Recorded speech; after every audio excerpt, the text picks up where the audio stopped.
Bienvenue à cette deuxième partie de la présentation PANA, une réalité à partager, présentation préparée dans le cadre de Destination Réussite.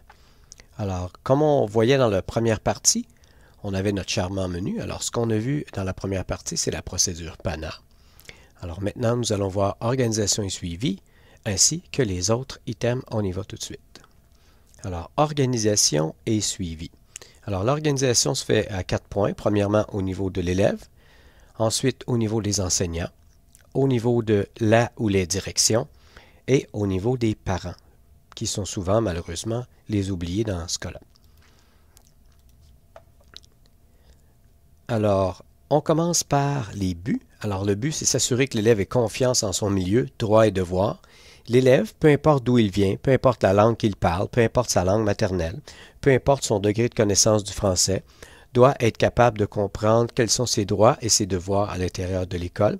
Alors pour cela, ce qu'on conseille, c'est que quelqu'un puisse venir traduire, quelqu'un de la communauté, ou encore les parents sont accompagnés de membres de la famille ou de membres de la communauté pour que tout soit bien compris lors de cette rencontre avec les parents. Cela ne fait pas partie immédiatement du comité d'admission, ni de l'évaluation, c'est une autre rencontre. Alors, ce qu'on veut faire, c'est mettre tout en place pour une bonne progression de l'élève. Alors, évidemment, notre but principal, c'est le retour dans les cours réguliers, peu importe, comme on a vu dans la première partie, à quel niveau linguistique il ou elle se situe. Alors, ce qui arrive avec l'élève, notre élève arrive à l'école. Alors, le premier jour à l'école, il y a 3 principales choses qui vont se faire. Alors, technique de cadenas. Alors, pendant à peu près 20-25 minutes, on va étudier ce qu'est le cadenas et comment ça fonctionne. Ce qui est agréable de savoir, c'est que les élèves sont quand même persévérants. Beaucoup ne savent pas pourquoi on met un cadenas. D'autres, eux autres, sont très contents d'avoir un espace particulier à eux-mêmes. Donc, l'examen ou le test pour passer avec les cadenas, c'est d'être capable de l'ouvrir 5 fois de suite sans manquer. Une fois que l'élève est quand même assez habile, on se dirige au casier. On va lui expliquer à quoi sert son casier, dépendamment des saisons, à quoi sert le casier également concernant les livres, parce que nous, tous les livres s'en vont dans le casier. Il n'y a pas de sac d'école qui se promène à l'intérieur de l'école, donc c'est le va-et-vient pour aller chercher et changer ses livres selon ses classes. Et finalement, comme j'ai mentionné, selon les saisons, les vêtements qui seront appropriés ou non. À l'école, il y a une petite note, donc à l'école, nous avons l'uniforme. Donc, c'est très important de porter l'uniforme de l'école, mais quand même, si l'élève a un manteau qui n'est pas à l'école, on lui explique qu'il doit à ce moment-là le déposer dans son casier.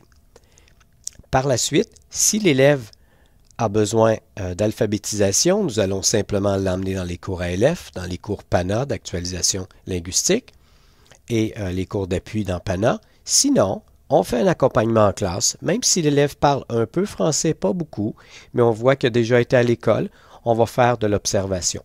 Alors, ce qu'on va faire, c'est le suivre ou la suivre. Dans chacun de ses cours, on l'amène à la cloche, on le ou la prend après la cloche pour le ramener à son deuxième cours et ainsi de suite pendant 2 jours, donc 2 fois pendant 4 périodes. C'est le suivi cloche par cloche. L'accompagnement immédiat est important en ce sens qu'on montre à l'élève qu'il ou elle peut manger à tel endroit. Regardez aussi ce qui compose son menu. À la suite de ça, on explique la cafétéria. Là-dessus, il y avait un jeune homme qui, depuis 2-3 jours, tournait autour de notre cafétéria, mais n'y allait pas. Alors, je me suis demandé pourquoi. Je lui ai simplement demandé pourquoi et il m'a tout simplement dit « Je ne sais pas comment ça fonctionne ». Alors, j'avais de la monnaie dans mes poches, je pense 3 ou 4 $. Alors, nous sommes allés à la cafétéria. On a pris certains items avec le cabaret, on a fait la tournée, on a payé la dame, dit merci beaucoup, au revoir. Et après cela, bien, il était un peu plus à l'aise. Surtout que la deuxième journée, il me demandait des sous. À partir de ce moment-là, j'ai dit, moi, c'était pour te le montrer, maintenant, c'est à toi à amener des choses. Mais heureusement, on avait quand même, dans le centre de réussite et le centre PANA, on a toujours des petites réserves alimentaires, alors on a pu lui donner un dîner le lendemain. Le petit oiseau est là simplement parce que même s'il y a un allié ou un élève, comme on a, nous, un élève sur le conseil des élèves qui est censé accueillir les nouveaux élèves et leur montrer comment l'élève fonctionne, comment l'école, fonctionne. Donc, le petit oiseau, c'est qu'on est quand même présent, mais on n'est pas toujours collé ou avec eux autres. On observe de loin ce qui se passe et on regarde aller pour voir si l'intégration midi se fait bien.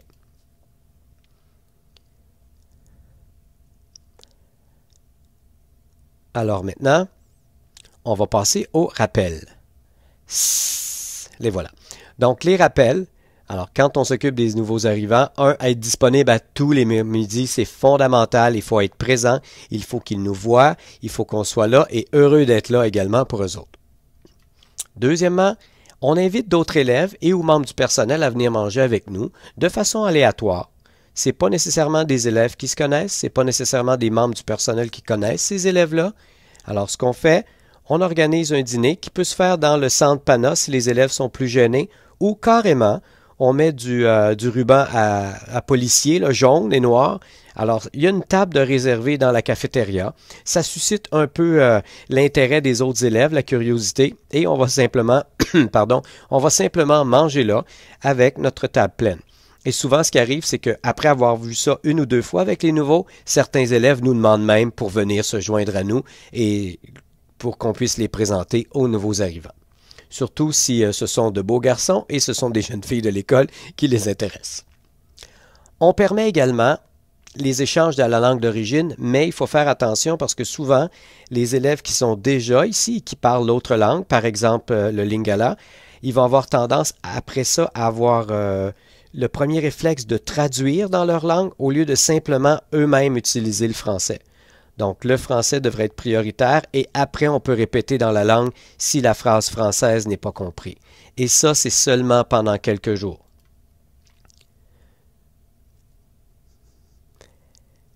Nous, on a un petit horaire. Alors, avec le Centre Pivot, nous avons des activités en moyenne une par mois. Où est-ce qu'on va un peu partout, comme vous voyez actuellement. Donc, on a été au POM, au Service Canada, transport en commun. On s'est promené en autobus dans l'école. On est allé jouer au quai et à autres sports. On va au centre d'achat ou aller chercher les choses nécessaires ou acheter les vêtements. À la bibliothèque municipale, s'ils veulent pouvoir aller chercher des magazines ou encore des livres. On a été au bureau des passeports. Parce que souvent, ils ont les papiers d'immigration, mais éventuellement, on leur montre où est-ce que ça pourrait aller, passeport canadien une fois qu'ils ont la citoyenneté canadienne, et au bureau des véhicules, parce que certains d'entre eux arrivent à 15, 16, 17 ans et ils n'ont pas toujours eu l'occasion d'avoir des cours de conduite. Alors, ils veulent peut-être suivre un cours, veulent peut-être apprendre à conduire. Alors, c'est intéressant. Et ce qui est aussi intéressant quand on fait ça, c'est que cette visite-là se fait une fois par mois, comme on a dit, mais souvent on va toucher 2, 3 choses et on va répéter ces choses-là par après pour voir comment les élèves ont saisi ce qu'on avait fait le mois précédent. Et ce qui est très intéressant, c'est de voir nos élèves qui expliquent à leurs parents où est le bureau des véhicules et quelle est la procédure. Ils sont très fiers de ça. Alors, ce qui est important, c'est de faire des activités et d'en faire beaucoup pour les intégrer à la communauté. Maintenant, au niveau des enseignants, en début d'année scolaire ou en début de semestre, alors les vétérans et les nouveaux, et là, on ne veut pas nécessairement dire ceux qui sont en expérience, avec beaucoup d'expérience, pardon, on parle de vétérans, ceux qui ont déjà eu des nouveaux arrivants, et les nouveaux, ceux qui n'ont jamais eu de nouveaux arrivants. Donc, ils sont invités par courriel à une rencontre. Dans cette rencontre, on va discuter de plusieurs points. Alors, le premier point, donc, être là, c'est plus qu'on pense. On n'a jamais cessé de répéter que l'accueil est le fondement de tout. Si l'élève se sent bien, il va vouloir venir apprendre même si c'est difficile. Donc, être là, c'est beaucoup plus qu'on pense. Être là, c'est pas juste physiquement, c'est avec beaucoup d'humour, beaucoup de personnalité, beaucoup de sourire, beaucoup d'engagement par rapport à l'éducation. Deuxième point qu'on va discuter là-dedans, ça seront les pratiques réussies. Alors, ce qui a déjà fonctionné avec les nouveaux arrivants, avec les vétérans, donc quelles choses on peut garder, quelles choses on a mis. Je peux dire qu'en moyenne, dans les 2 dernières années, pour 10 pratiques, il y en a 8 qui sont mis de côté et 2 qui sont documentées, donc on veut garder. Mais cependant, ces 8 pratiques-là qui sont moins réussies, on va les garder aussi. On va dire que peut-être qu'on peut partir de telle chose et l'améliorer. Alors, une pratique avec les nouveaux arrivants. Donc, si on l'améliore, on la réessaie, tant mieux. Donc, on va essayer de l'essorer et d'aller le plus loin possible. Et celles qui vont bien, on va essayer de les épurer pour que ce soit quelque chose qui fonctionne bien avec tous les enseignants. Le dernier point, ça prend une certaine qualité au niveau du suivi. Alors, il faut de la communication et il faut que cette communication-là soit constante et quasi militarisé, c'est-à-dire à chaque semaine ou 2 semaines, il y a de la communication entre la personne qui est en charge de PANA et les enseignants qui ont les nouveaux arrivants. Alors, globalement, la compréhension et la collaboration est très importante.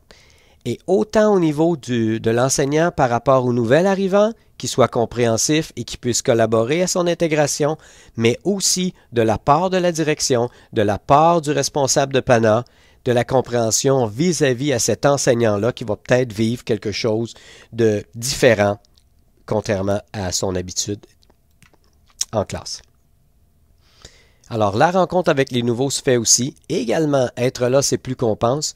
On dit souvent que les nouveaux arrivent, on mentionne ça à la faculté de l'éducation, mais combien certains enseignants oublient-ils que l'accueil, le sourire, la présence dans la porte, au lieu d'être à l'avant de la classe en train de brasser des papiers, c'est donc important. Les papiers se brasseront dans le premier 5 minutes ou ils seront brassés avant si on planifie un peu mieux, mais être là, c'est beaucoup plus qu'on pense. Apprendre, c'est désapprendre.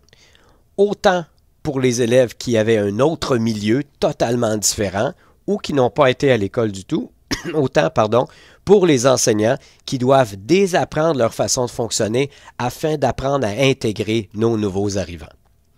Alors, on a une approche spécifique pour 9e, 10e et 11e, 12e concernant les cours.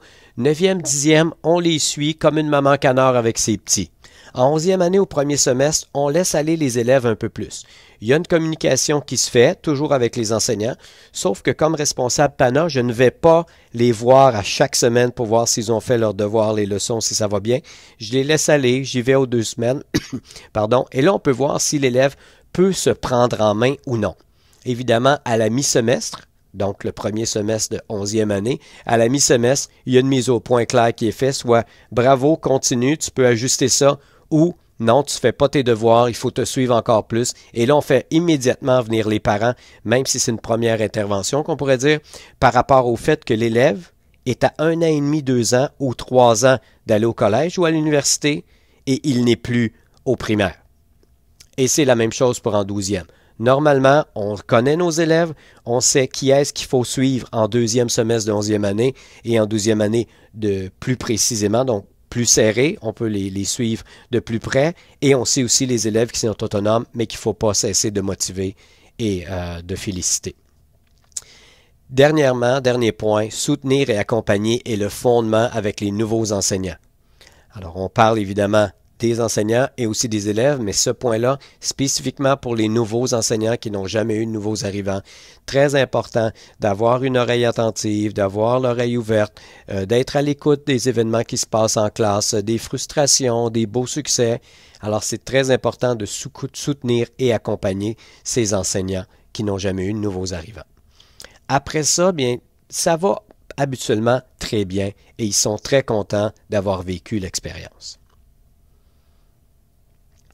Alors, on parlait du point de communication tantôt. Alors, on a un petit système qu'on a appelé simplement InfoProf, où est-ce que les enseignants communiquent ce qui arrive avec les nouveaux arrivants. Donc, de façon très précise. Par exemple, le mercredi de chaque 2 semaines ou chaque semaine, alors il y a une communication qui se fait. La communication peut se faire sur le terrain, où est-ce que je passe et je vais voir simplement les enseignants dans leur temps, la période non assignée, ou encore sur l'heure du dîner, as-tu 3-4 commentaires concernant l'élève au niveau comportement et niveau académique dans ton cours? Ça peut également se faire par courriel. D'autres enseignants adorent les petits messages textes qui partent puis qui reviennent immédiatement. Alors, on dirait qu'ils sont toujours prêts. Donc, par courriel, ça se fait très bien. Et finalement, on a développé à l'école, j'ai essayé un formulaire sur Google Docs qui fait simplement demander à l'enseignant qui êtes-vous, quel élève ça concerne, quel cours. Et évidemment, est-ce qu'il y a quelque chose au niveau académique ou comportemental qu'il faut être informé par rapport à une intervention ou encore juste à un soutien. Alors ça, InfoProf, c'est très important.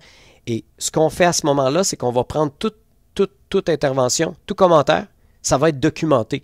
Et dans un gros cartable, chaque élève a sa section avec tous les commentaires du semestre. Alors, si c'est un courriel, il y a la date dessus, c'est documenté.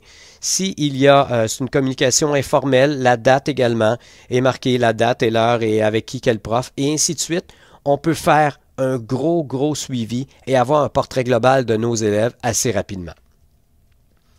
Ça fait énormément de paperasse au début, sauf que j'ai remarqué que moi, j'aime avoir mon gros cartable avec la section de l'élève lorsqu'on rencontre les parents ou encore avec la direction ou encore avec le centre de la réussite ou encore lorsqu'on fait l'étape des drapeaux rouges à notre école. Pour ceux qui ne connaissent pas les drapeaux rouges, c'est qu'on va simplement demander aux enseignants de cibler les élèves pour qui ils ont des inquiétudes. Et à ce moment-là, on se rencontre la direction, les travailleuses sociales, la technicienne en éducation spécialisée, l'enfance en difficulté. On se rencontre tout le monde ensemble pour essayer de trouver des pistes de solutions. Mais j'adore le cartable plus que amener un document. J'ai essayé de transférer le tout au iPad et à date, je suis 50-50. Probablement à cause que je suis un vieux vétéran qui est accroché à ses cartables. Maintenant, concernant les parents. Premier point concernant le suivi des parents, écouter n'est pas comprendre. Ce n'est pas à cause qu'un parent qui parle quand même très bien français te dit oui, j'ai tout compris et suit la conversation qui a tout compris. Il y a certaines nuances, comme par exemple, qu'est-ce qui va arriver avec un PEI? Ensuite de ça, qu'est-ce qui arrive avec les sports à l'école? Si l'élève doit rester après l'école pour une pratique. Alors, il faut s'assurer que ce soit compris. Alors, pour cela, on a d'abord comme aide les services communautaires qui peuvent nous aider. Services communautaires, souvent, qui connaissent les origines du nouvel arrivant, donc qui peuvent nous diriger vers quelqu'un de la communauté. Alors, cette communauté culturelle-là, on fait venir des personnes qui ont vécu les mêmes choses, qui sont arrivées des mêmes pays, qui ont vécu les mêmes difficultés et qui peuvent non seulement nous aider à l'école, mais même ça peut déborder à l'extérieur dans la communauté. Et finalement, si dans votre région, vous avez des travailleurs d'établissement dans les écoles, les T de T-Ontario, vous devez absolument les demander. Ce ne sont pas simplement des traducteurs. Parfois, ces personnes-là sont les personnes qui les accueillent quand elles débarquent, les familles débarquent de l'avion. C'est elles qui les amènent à l'hôtel. C'est elles qui leur conseillent où aller chercher leurs vêtements, leur première épicerie. C'est elles qui les amènent à leur premier logement après avoir passé une semaine ou deux à l'hôtel ou est-ce qu'Immigration Canada leur explique tout. Alors, les T sont des personnes fondamentales et très utile. Maintenant, à l'école, la philosophie, c'est la suivante. L'ouverture au carré, c'est l'ouverture des portes du lieu physique de l'école pour nous, mais c'est aussi l'ouverture aux autres. Alors, le principe est le suivant. Alors, l'enfant vient à l'école. On essaie de faire des activités en soirée avec les enfants et les parents dans les premiers mois où est-ce que les nouveaux arrivants sont là. Et on essaye de répéter ces activités-là au deuxième semestre avec des familles différentes. Après ça, on progresse vers des activités où les parents vont se rencontrer avec d'autres parents, soit de leur milieu culturel, de même origine, ou simplement de mélanger les choses. Ce qui fait qu'éventuellement, le parent va être impliqué et va venir à l'école, va se sentir bien de venir à l'école et de participer. Dépendamment de la culture, les parents peuvent être très impliqués ou plus ou moins impliqués. Dans certaines cultures, on confie à l'école le rôle d'éducation comme un troisième parent, si vous voulez, des enfants, et on s'en éloigne. Pas nécessairement avec nous, on aime que nos parents soient à l'école. Donc, on veut amener à vivre dans nos murs des expériences particulières où est-ce que les parents vont se rendre fiers que leur élève, leur enfant, peuvent leur expliquer quoi faire à l'intérieur de l'école. Alors, les activités que vous voyez là, crédit, diplôme, marché du travail, collège, université, entrevue, bulletin, activités sportives, aide aux devoirs, tutorat, cours de français de base, initiation à l'informatique, ne sont pas pour les élèves, ce sont pour les parents. Donc, on a fait une rencontre à un moment donné en arabe, avec traducteur arabe l'été qui était là. On a fait une autre rencontre en swahili. On a fait une autre rencontre en wolof. Alors, on offre ça 2-3 fois aux parents. Ce qui a été le plus drôle, c'est qu'on a fait une entrevue de bulletin où est-ce que je faisais l'enseignant, où est-ce qu'un des T qui parlait swahili faisait le papa et une autre des T qui parlait arabe faisait la maman. Et là, on faisait l'entrevue comme dans les 3 langues. On s'est aperçu évidemment que c'était trop long. Donc, quand on a refait l'expérience, on a simplement fait un soir en swahili et l'autre en arabe.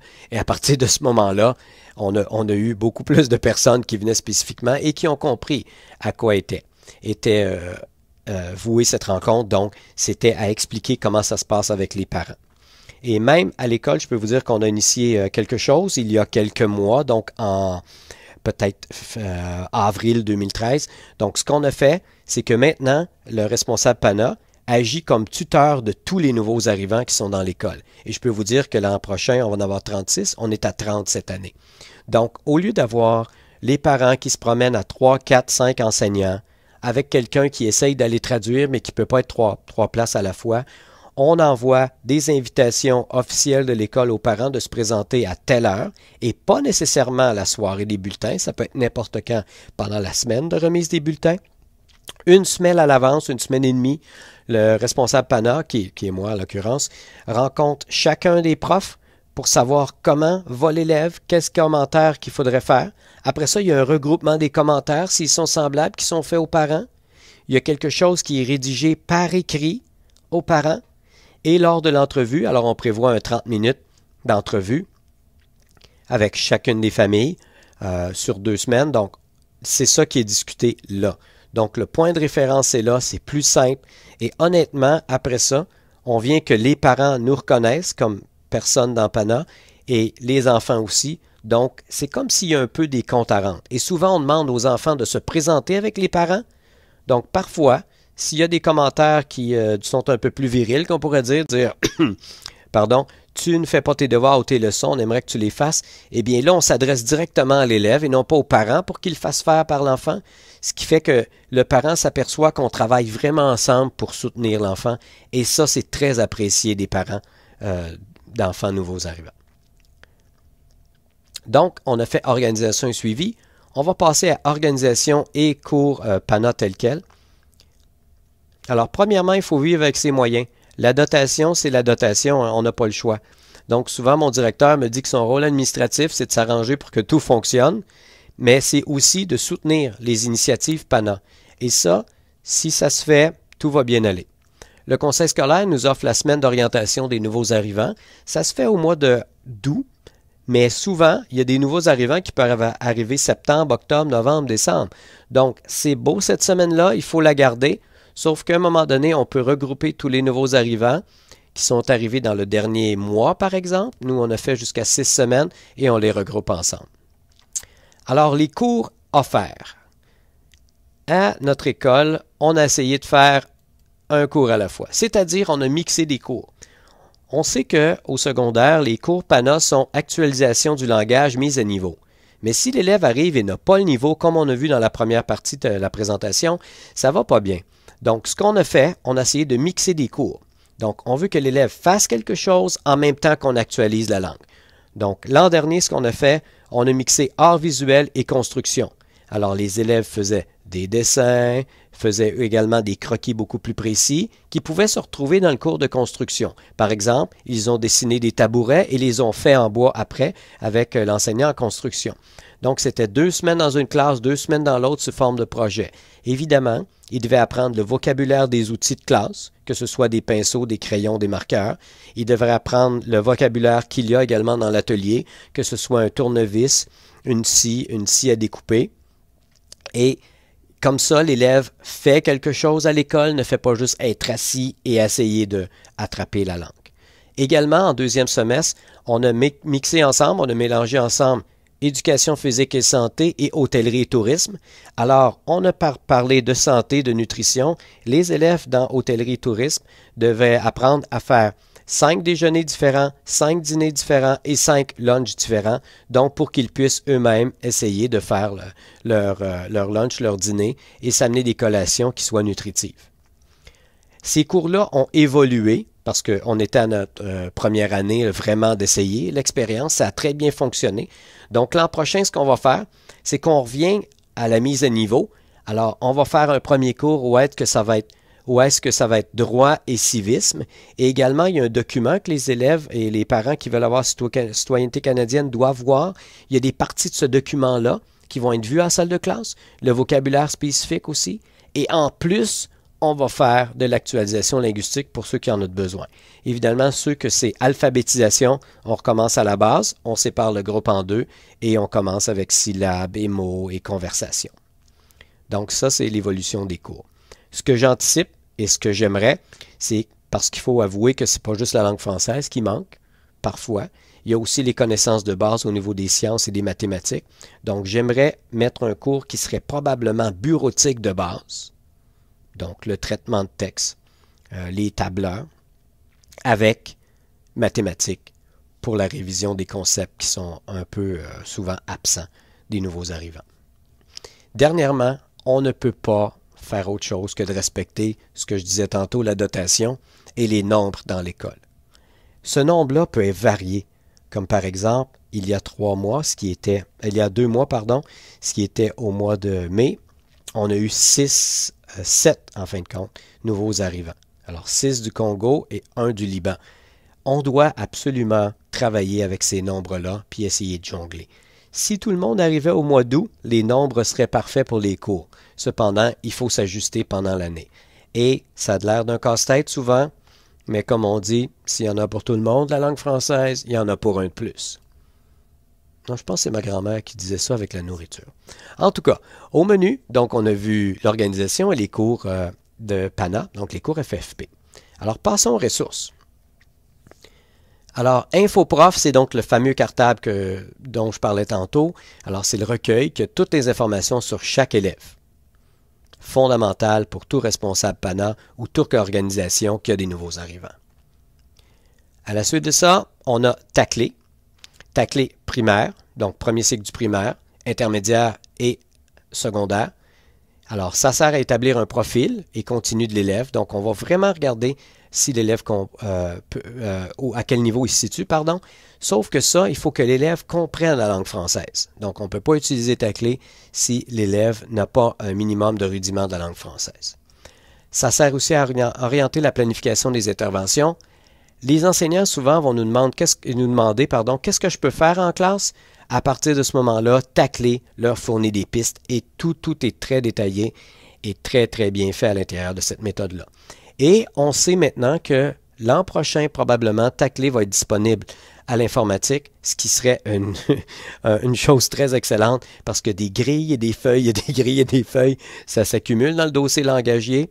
Alors, si à la place, on pouvait simplement rentrer ça à l'informatique et retourner rechercher ce qu'on a besoin, ça serait formidable. Et ça va l'être éventuellement.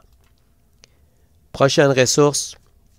Alors, ce sont les trousses de précision des acquis en mathématiques et en sciences. À noter que c'est pour la 1e à 8e année. Nous, ce qu'on fait à l'école, on commence habituellement en 4e, 5e année et on évalue tous les domaines, sauf en mathématiques, sauf traitement des données et probabilités qu'on va ajouter après. Donc, on va passer par la numération, la géométrie, la mesure et l'algèbre. Trousse des acquis en sciences, c'est un peu différent parce que souvent, il y a un langage scolaire très particulier. Donc, ce qu'on va faire, on va simplement regarder si les élèves, grâce à la trousse, ont certains concepts et principes de sciences. Sinon, on recommence au début, on va aller avec les notions de base, puis on va passer au travers. Le but en particulier va être d'être capable d'entrer l'élève dans les cours de sciences, puis il puisse comprendre de quoi on parle.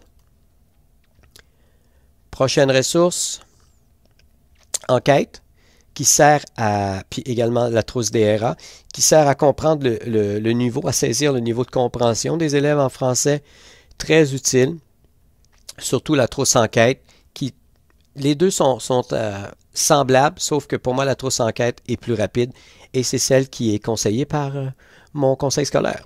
Alors voilà. Pardon. Le coffret d'évaluation GB+, c'est un coffret de lecture, surtout pour les nouveaux arrivants qui n'ont pas de langue française. Ce sont des petits livres très simples destinés aux primaires, sauf qu'il y a une méthode d'évaluation et en plus, il y a 12 à 14 petits livres qui arrivent. Souvent, certains enseignants me disaient « Oui, mais on ne peut pas, tu sais, un livre par soir, ça va être long. » Tu peux donner 2-3 livres par soir aux élèves. Une fois que tu as saisi, tu as pris le vocabulaire, tu as fait des feuilles de vocabulaire qu'ils ont compris, que tu as mis des images, tu peux les envoyer en contexte et le lendemain poser des questions sur leur lecture ou simplement refaire certaines petites périodes de lecture dirigée, un 15-20 minutes, pourquoi pas. Rosetta Stone, on a essayé ça à l'école, niveau de 1 à 5. Ça a été excellent. c'est surtout les parents qui l'ont demandé. On a mis ça sur un ordinateur et rendu disponible, parce que souvent l'école est ouverte le soir comme centre pivot, donc les parents peuvent venir pour des petits cours de français ou d'informatique, puis on a mis ça à la disponibilité. Certains élèves s'en sont servis, sauf qu'il y a beaucoup de vocabulaire, c'est un peu individuel, mais il n'y a pas vraiment de contexte.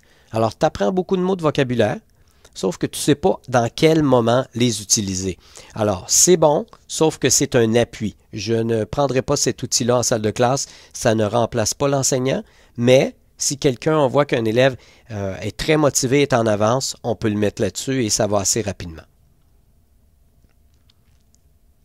Voir grand, la trousse d'animation, voir grand ensemble, excellent pour les enseignants. Cette trousse-là, en 3-4 activités de 15-20 minutes, a fait comprendre la réalité des nouveaux arrivants aux enseignants, notre groupe d'enseignants à l'école, et également a suscité toutes sortes de questions de leur part qui n'étaient pas à l'intérieur de la trousse. Et donc, on a eu des discussions qui étaient formidables, qui débordaient les journées pédagogiques et les caps qu'on a fait. Donc ça, c'est excellent, c'est un outil fondamental. Maxtom.com, apprendre à lire, c'est un site web pour moi qui, si vous n'avez pas d'outils de base, c'est le site web qui peut vous aider. On peut cliquer sur les lettres, elles sont nommées en français. On peut cliquer sur des mots, ils sont nommés en français. Comme on voit à l'écran un peu, là, il y a des cartes mots avec les lettres spécifiquement, beaucoup de vocabulaire. C'est la base pour quelqu'un qui commence à apprendre une nouvelle langue. Il y a des exercices également qui sont déguisés sous forme de jeu, qui sont très intéressants. Il y a également à l'intérieur de ça des niveaux d'exercices. Évidemment, ils vont essayer par la boutique puis d'autres choses de nous vendre des choses, mais à la base, ce site-là est un site d'entrée très, très, très important. Et évidemment, ce site-là, il ne faut pas laisser l'enfant seul, il faut l'accompagner. Donc, on a fait les ressources. Maintenant, certaines pistes de réflexion. Alors, peu importe ce qui arrive, l'alphabétisation secondaire est très particulière. Pourquoi? Parce qu'aucun enseignant du secondaire qui a été formé pour le secondaire ne sait comment apprendre à lire et à écrire aux enfants. Souvent, l'enseignant va les prendre à un certain niveau qui est déjà avancé de compréhension de la langue. Donc, il faut être très patient et comprendre que parfois, il faut retourner au primaire. Pour certains sons, certaines syllabes, il faut le faire. Ces conversations-là sont importantes. Donc, on ne peut pas vraiment trouver, à moins de trouver une perle rare qui a enseigné au primaire et au secondaire, comme moi, et donc plus sérieusement, qui comprend de la prématernelle, donc jardin, aller jusqu'à la maternelle, aller jusqu'à la 12e année, le processus de progression dans l'acquisition de la langue. Alors, c'est très important d'avoir ça sur le terrain, quelqu'un qui peut comprendre ça. Et si je suis une direction, je vais être sensible à ça. Je vais regarder s'il y a des gens disponibles qui peuvent venir au centre et pour aider. Dans la première partie de la présentation, on parlait du fait que cette présentation-là s'adresse aux écoles qui n'ont pas de classe d'accueil, évidemment. Et là, ça prend tout son sens parce que l'alphabétisation va être dans les cours PANA, dans les périodes d'appui et également dans les cours mixés qu'on a mis en place. La fréquence d'arrivée des enfants, comme je disais tantôt, si tout le monde arrive au mois d'août, tout va bien. Sauf qu'il y en a qui peuvent nous arriver comme on a eu. Ils arrivent au mois d'octobre, ils arrivent au mois de décembre, ils arrivent au mois de février. 3 d'Haïti l'an dernier qui n'avaient pas vu de neige. C'était assez agréable de les voir, drôle de les voir dans la neige. Il y en a qui sont arrivés, comme j'ai mentionné, il y a 2 mois. Donc, ça arrive de partout et n'importe quand. Si c'est le cas dans votre école, soyez souple et disponible et sachez que le plus important n'est pas de tout de suite mettre l'enfant dans des cours. C'est qu'il soit bien dans le milieu scolaire et qu'il fasse confiance aux intervenants. L'idéal, oui, c'est une classe d'accueil. Une classe où spécifiquement on peut laisser les élèves là, leur montrer la langue et qu'éventuellement ils retournent dans les classes une fois qu'ils ont acquis la langue française. Et finalement, le point fondamental de cette année, l'intégration de la technologie. Au point où on est, là, je peux vous dire que grâce à l'intervention de Destination Réussite, on a pu avoir des tablettes à notre école qui servent aux nouveaux arrivants. Et là, il faut faire la distinction, aider à apprendre la langue et également éduquer de façon à la technologie de façon technologique. La littératie technologique ou numérique est aussi importante que la littératie de la langue. Tant mieux si les deux peuvent se faire en même temps. Souvent, on a vu que l'outil ne va pas substituer une feuille de papier ou un enseignant qui va parler avec expression. Cependant, pour support, et juste l'aspect l'élève s'en sert, le gadget, la nouveauté, et de voir des parents pardon, qui regardent leur enfant leur expliquer comment on peut utiliser Dropbox sur un iPad pour envoyer un petit document de petite histoire qu'on a faite, ou encore EduCreations, dans laquelle on peut créer une histoire complète, s'enregistrer et faire la narration. C'est assez formidable. D'ailleurs, on est en train de préparer une présentation qui va être prête probablement en septembre 2013, qui s'adresse aux enseignants de notre école sur l'intégration de la technologie à notre école, spécifiquement des tablettes et leur utilisation. On va parler d'éthique dans cette présentation-là. On va également parler de 5-6 applications qui seraient assez formidables à utiliser avec les élèves qui sont de nouveaux arrivants ou qui apprennent la langue française.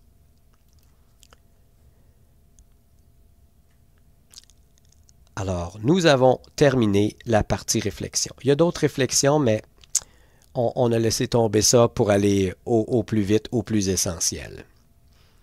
Alors, c'était PANA, une réalité à partager. Donc, présentation faite dans le cadre de Destination Réussite.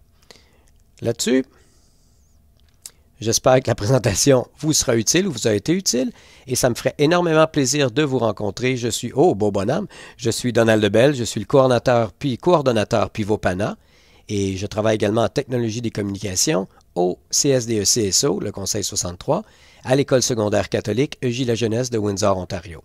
Là-dessus, eh bien, j'espère que ça vraiment va pouvoir vous aider cette présentation et à bientôt.